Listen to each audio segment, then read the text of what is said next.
নমস্কার, আপনাদের সবাইকে স্বাগত জানাই এই চ্যানেলে।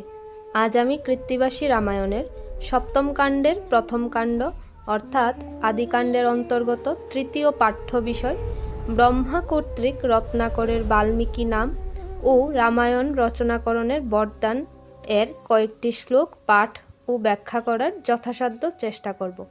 নিজ গুণে ভুল ত্রুটি মার্জনা করবেন। প্রভু শ্রীরামের নাম নিয়ে শুরু করছি। আগের ভিডিওতে আমরা শুনেছিলাম রাম নামের মহিমা দেখে ব্রহ্মা নিজেই বিস্মিত, কারণ রাম নামের কি অপার মহিমা তা দেবদেবীদের পক্ষেও সম্পূর্ণভাবে জানা প্রায় অসম্ভব। এবার এর পরবর্তী শ্লোকগুলি পাঠ করছি। ব্রহ্মা বলে শুনহ নারদ তপোধন, যে কহিল মিথ্যা নহে শিবের বচন। এবার রত্নাকরের অবস্থা দেখে ব্রহ্মা নারদকে বলছেন, শিব যা বলেছেন তা কখনোই মিথ্যা হতে পারে না। শিব বলেছেন মানে শিব যে পূর্ববর্তীকালে বলেছিলেন যে রত্নাকর পরবর্তীকালে বাল্মীকি হবেন এবং রামায়ণের রচনা করবেন, সেই কথা এখানে বলা হয়েছে। রাম নাম ব্রহ্মাস্থানে পেয়ে রত্নাকর, সেই নাম জপে 60,000 বৎসর। ব্রহ্মার কাছ থেকে রাম নাম পেয়ে রত্নাকর 60,000 বৎসর সেই নাম জপ করে।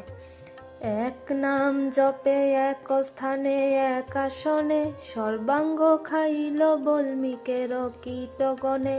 রত্নাকর সেই এক নাম একই জায়গায় বসে 60,000 বৎসর জপ করলো এবং সেই সময় বল্মীক অর্থাৎ উই পোকা রত্নাকরের সর্বাঙ্গ খেয়ে ফেলে।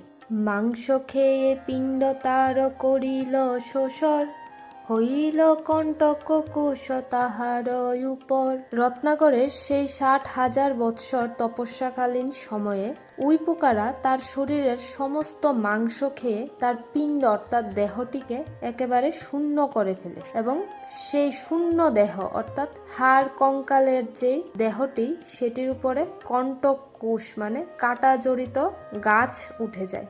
খাইল সকল মাংস অস্থি মাত্র থাকে, বল্মীকের মধ্যে মুনি রাম নাম ডাকে।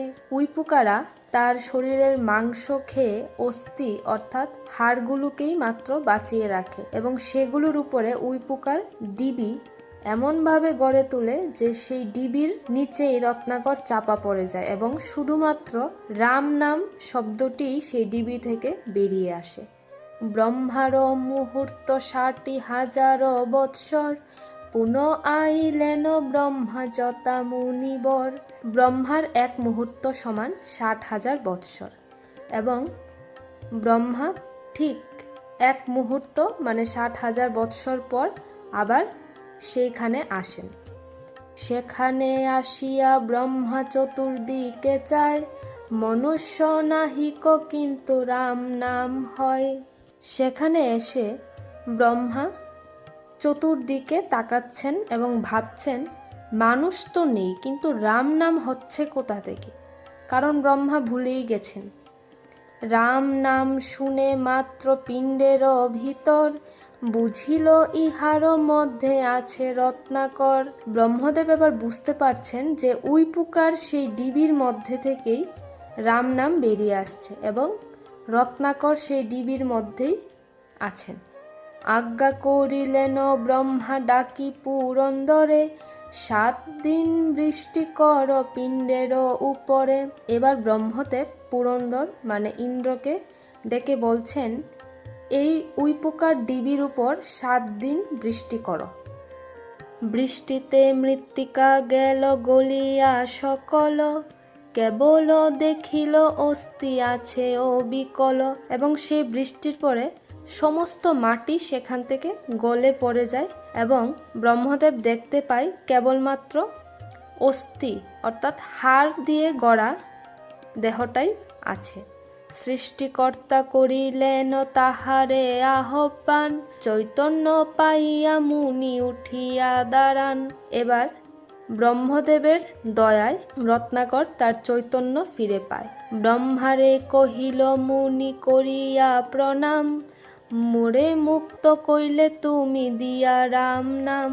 এবার রত্নাকর ব্রহ্মাকে প্রণাম করে বলছেন, তুমি আমাকে সমস্ত পাপ থেকে মুক্ত করলে রাম নাম দিয়ে। ব্রহ্মা বলে, তব নাম রত্নাকর ছিল, আজি হইতে তব নাম বাল্মীকি হইল।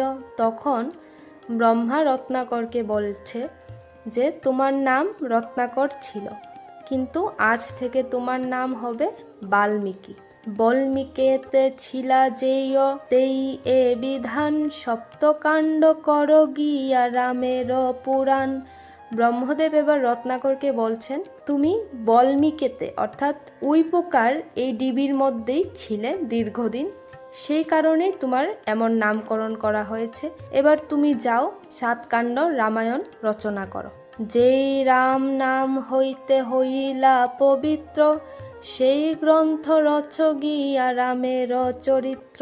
বলছেন তুমি যেই রাম নাম হতে, মানে যেই রাম নামের দয়ায় তুমি পবিত্র হলে, এবার সেই রামের চরিত্র নিয়ে গ্রন্থ রচনা করো। জোর হাতে বলে মুনি ব্রহ্মা বিদ্যমান, কেমনে হইবে গ্রন্থ কেমন পুরাণ। এবার রত্নাকর জোর হাত করে ব্রহ্মাকে বলছেন, কিভাবে গ্রন্থ হবে, কেমন পুরাণ হবে। কেমন কবিতা ছন্দ আমি নাহি জানি, শুনিয়া বিধাতা তারে কহিছেন বাণী। কি কেমন কবিতা হবে, কেমন ছন্দ হবে, আমি তো কিছুই জানি না। এ কথা শুনে ব্রহ্মদেব রত্নাকরকে বলছেন, সরস্বতী রহিবেন তোমার জিহ্বাতে, হইবে কবিতা রাশি তোমার মুখেতে। ব্রহ্মদেব বলছেন সরস্বতী তোমার জিহ্বাতে থাকবেন এবং কবিতা রাশি তোমার মুখে আপনা আপনি হবে। শ্লোক ছন্দে পুরাণ করিবে তুমি যাহা, জন্মিয়া শ্রীরামচন্দ্র করিবেন তাহা। তুমি শ্লোক আকারে যা কিছু লিখবে, রামচন্দ্র জন্মগ্রহণ করে ঠিক তাই তাই করবে। এত বলি ব্রহ্মা গেল আপন ভবন, আদি কাণ্ড গান কৃত্তিবাস বিচক্ষণ। এ কথা বলে ব্রহ্মাদেব তার নিজের ধামে ফিরে যায়। আজ এই পর্যন্তই। ধন্যবাদ সবাইকে। জয় সীতারাম।